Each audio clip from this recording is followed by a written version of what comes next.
بسم اللہ الرحمن الرحیم نحمدہ ونصلی علی رسولہ الکریم اما بعد۔ ساتھ طبیہ کالج کی طرف سے ویڈیوز اور اسباق کا سلسلہ جاری ہے۔ آج ہم بات کریں گے مریضوں کو دوا دینے کے بارے میں احتیاطی تدابیر۔ حکماء حضرات عمومی طور پر نارمل مریضوں کو جیسے چاہے دوائیں دیتے ہیں، ایک گولی دے دی، 2 دے دی، 3 دے دی، کوئی چھوٹی موٹی دے دی، کوئی پرواہ نہیں کرتے۔ لیکن 2 قسم کے مریضوں کے بارے میں وہ زیادہ جھکاؤ رکھتے ہیں اور زیادہ توجہ دیتے ہیں۔ ایک ایسا مریض جس سے رقم لی ہو، جس سے فیس وصول کر لی ہو، جس سے دوا کے پیسے وصول کر لیے ہو،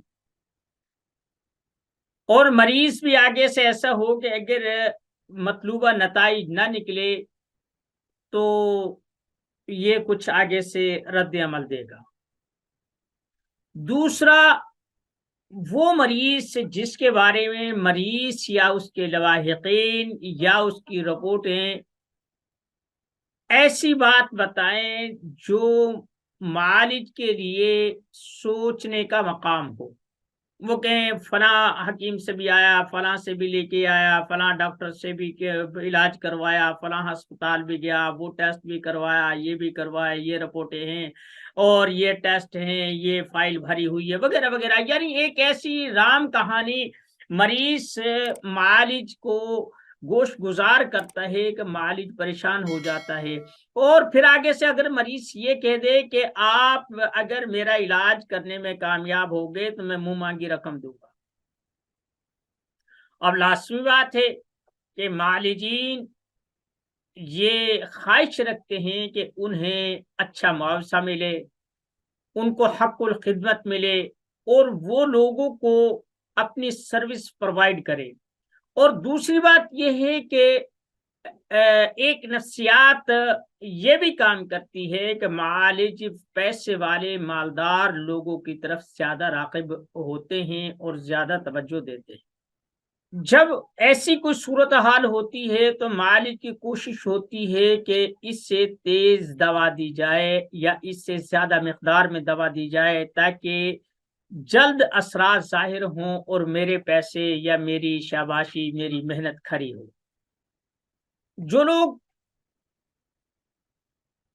حکیم الانقلاب حضرت مجد الطب دوست محمد صابر ملتانی رحمۃ اللہ علیہ کی کتابوں کا مطالعہ رکھتے ہیں یا ان سے نسبت رکھتے ہیں یا ان کے قانون کی پیروی کرتے ہیں، ان سے کسی حد تک وہ مانوس ہیں، انہیں چاہیے کہ جہاں معالجاتی بحث کی جاتی ہے، جہاں ادویات اور جہاں وہ فارماکوپیا بیان کرتے ہیں، جہاں وہ پوٹنسیاں بیان کرتے ہیں اور درجات ادویات بیان کرتے ہیں، وہاں پر آپ نے ایک چیز دیکھی ہوگی، وہ کہتے ہیں رتی دیں، 2 رتی دیں، رتی سے ماشا تک کرے اور آدھا ماشا کرے۔ یعنی اتنی قلیل مقدار ہوتی ہے کہ معالج اگر اسے پڑیا پر ڈالتا ہے تو وہ کہتا ہے یہ بھی کوئی دوا۔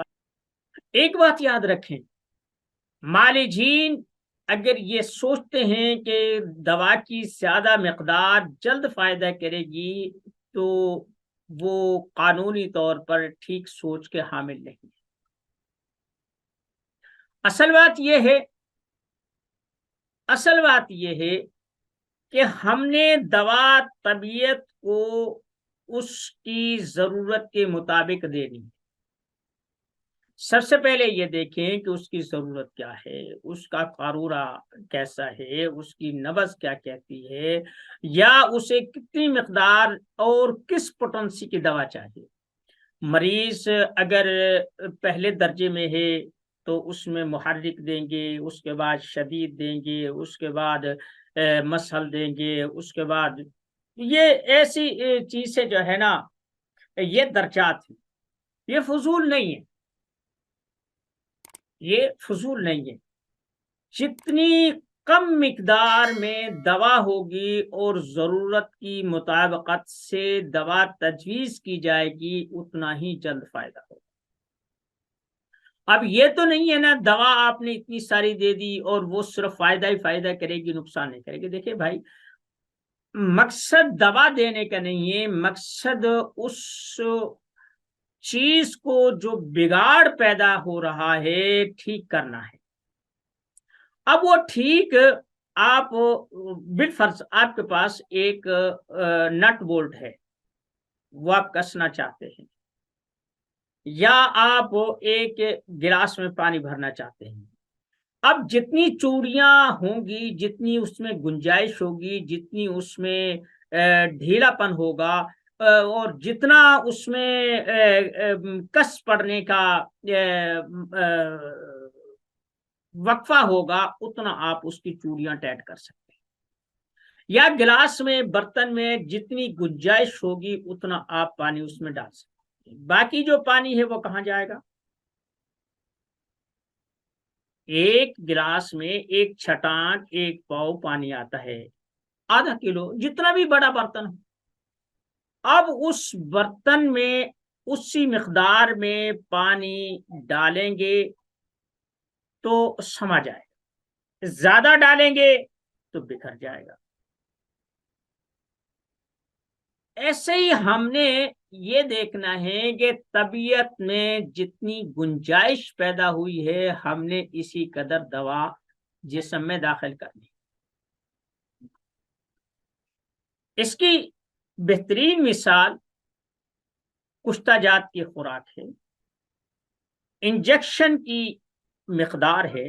یہ بہترین مثالیں ہیں کہ جسم کو کتنی ضرورت ہے۔ وہ کہتے ہیں 1 cc 2 cc 4 cc، ایسے وہ ایک حساب سے جسم کی ضرورت کے مطابق دوا داخل کرتے ہیں، فالتو نہیں کرتے۔ ایک حاذق معالج کہتا ہے کہ یہ جو انجیکشن آپ کو لگایا ہے، ذہن میں بٹھا لیں کہ اس کی جو طاقت ہے، جو اس کی مقدار درکار ہے، وہ 6 ماہ تک کے لیے کافی ہے۔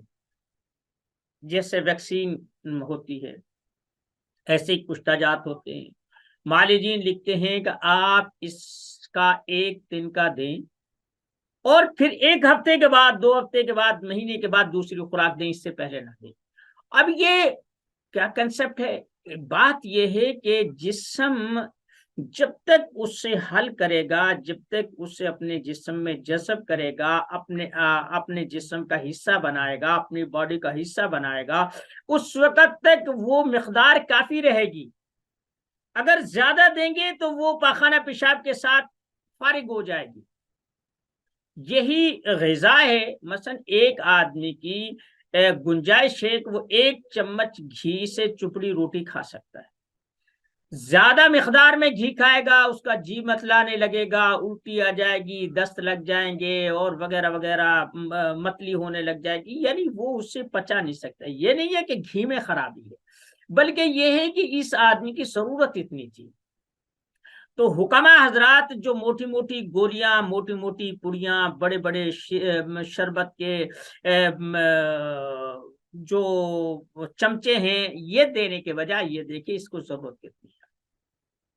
ایک بات یاد رکھیں، اگر آپ نے مرض کی تشخیص کر لی اور پتہ چل گیا کہ یہ مرض کیا ہے، اور پھر آپ نے غذا اور دوا بھی ٹھیک تجویز کر دی، تو وہ جو دوا ہے وہ رتیوں کی مقدار میں جسم میں داخل کی جائے گی تو جسم ٹھیک ہو جائے گا۔ اب ایک دوسرا پہلو یہ ہے کہ ایک دوا اگر 1 چٹکی کی مقدار میں آپ اسے 4 چٹکیاں کر دیتے ہیں، اب اس کی 200، یا تو وہ دوا نظام ہضم اور نظام اخراج کا شکار ہو کر جسم سے فارغ ہو جائے، اور یا پھر یہ ہے کہ وہ آپ کے جسم میں وہ تغیرات پیدا کرے کہ جو آپ کے جسم کی ضرورت نہیں ہے، یعنی وہ بیماری میں اضافہ کر دے۔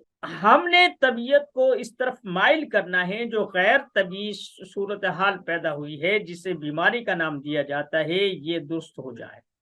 ہم نے اس نظام کو تھوڑا سا سہارا دینا ہے، ایسی غذا متعین کرنی، اگر ہم زیادہ مقدار میں دیں گے تو جو طبیعت اس دوا سے سہارا پکڑنے والی تھی، اب اس دوا کو وہ ہضم کرنے میں یا جزو جسم بنانے میں یا اسے دفع کرنے میں، اسے خارج کرنے کی طرف متوجہ ہوگی، آپ کی بیماری وہی کرے گی۔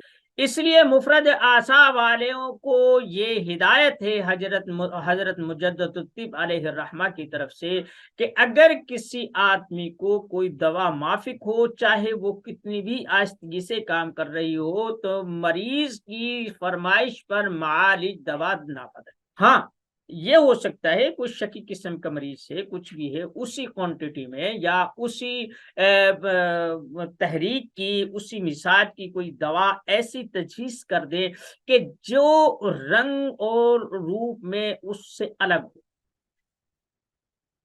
تاکہ مریض کو پتا ہو کہ یہ الگ دوا ہے، یہ الگ دوا ہے، یہ الگ دوا ہے۔ اس سے مریض نفسیاتی طور پر کچھ مطمئن ہو جاتا ہے اور کچھ معالج کے پیسے بھی کھڑے ہو جاتے ہیں۔ تو یاد رکھیں کہ زیادہ دوا دینے سے جلدی شفا نہیں ملتی، بلکہ طبیعت میں الجھاؤ پیدا ہوتا ہے۔ بسا اوقات دوا کی زیادہ مقدار بھی طبیعت کو گراں کر دیتی ہے اور طبیعت کو بوجھل کر دیتی ہے اور بیماری کے طوالت کا سبب بنتی ہے۔ زیادہ دوا دینے میں شفا نہیں ہے، بلکہ ضرورت کو پورا کر دینے میں شفا ہے۔ اس لیے جو لوگ دوا کو بہت زیادہ مقدار میں مریضوں کو دیتے ہیں، ہاں، جیسے کہ مجدد طب کے شاگرد حکیم الہی بخش ملتانی نے اپنی کتاب عطائے صابر میں یہ بات کی ہے کہ اگر کوئی ایسی گھمبیر صورتحال پیدا ہو جائے، ایمرجنسی ہو جائے، جیسے ہیضہ ہے، قے آ رہی ہے، کثرت سے خون بہ رہا ہے، یا دردوں کی شدت سے مریض لوٹ پوٹ ہے، تو آپ ایک محرک سے لے کر تریاک و اکسیر تک آپ 10-20 منٹ کے وقفے سے وہ دے سکتے ہیں۔ جیسے جیسے طبیعت سنبھلتی جائے، وقفہ دوا کا بڑھاتے جائیں، پھر جہاں وہ 10 منٹ تھی، اس کے بعد ایک وقت ایسا بھی آئے گا وہی دوا 10 گھنٹے کے بعد بھی دی جا سکتی ہے۔ تو اس لیے آپ نے موقع محل کے مطابق فیصلے کرنے ہیں اور موقع محل کے مطابق غذا تجویز کرنی ہے، اور دوا کو زیادہ مقدار میں دینے کے بجائے مقدار کو کم کریں۔ پھر دیکھیں کہ ایسے اثرات ہوں گے کہ سرسوں پہ ہتھیلی پہ سرسوں جم جائے گی۔ اب بات سمجھے، طب کی بہت باریکیاں ہیں، ہم انہیں نظر انداز کرتے ہیں۔ ہم کہتے ہیں کہ کوئی نسخہ اچھا سا مل جائے، اگر وہ کام نہیں کر رہا تو ہم اسے ڈبل کر دیتے ہیں، پھر اور ڈبل کر دیتے ہیں، اور پوٹینشیل نہیں، ایسا نہیں ہے، بلکہ ایسا ہے کہ جس درجے میں مرض ہو، آپ محرک سے شدید ہے، مسہل ہے، تریاق ہے، اکسیر ہے، یعنی آگے تک وہ پوٹنسیا بڑھاتے جائیں گے۔ اور ہے کیا، پہلے ایک دو اجزاء ہیں، پھر اگلی پوٹنسی میں ایک جز اور بڑھا دیا جاتا ہے، پھر اور بڑھا دیا جاتا ہے، بس ایسے ہی وہ جو ہے نا، وہ پوٹنسیا بڑھتی جاتی ہے اور اس کی طاقت بڑھتی جاتی ہے۔ اس کے مطلب ان ترتیبات میں اور اس فارماکوپیا میں جو راز ہے وہ یہ ہے کہ آپ کو کس چیز کی ضرورت ہے اور کتنی ضرورت ہے، مریض کو کتنی مقدار میں کیا کچھ دینا چاہیے۔ امید ہے کہ آج کا سبق دوا کے بارے میں، کہ دوا کی زیادہ مقدار درکار نہیں ہوتی، بلکہ بوقت ضرورت صحیح تجویز اور صحیح ادویات کا استعمال ہی مقصود حکیم ہونا چاہیے، مقصود علاج ہونا چاہیے، نہ کہ دوا کا زیادہ مقدار میں مریض کو کھلانا۔ تو اس ہاں، یہ ہو سکتا ہے کہ آپ اس مزاج کی غذائیں ایسی متعین کر دیں، ایک سے دوسری، دوسری سے تیسری، اور پھر ایک غذا سے دوسری غذا کی ترتیب، ایک ذائقے سے دوسرے ذائقے کی ترتیب، اس سے مریض اکتاتا نہیں ہے، بہترین طریقے سے جلد اپنے پاؤں پر کھڑا ہو جاتا ہے۔ وما علینا الا البلاغ۔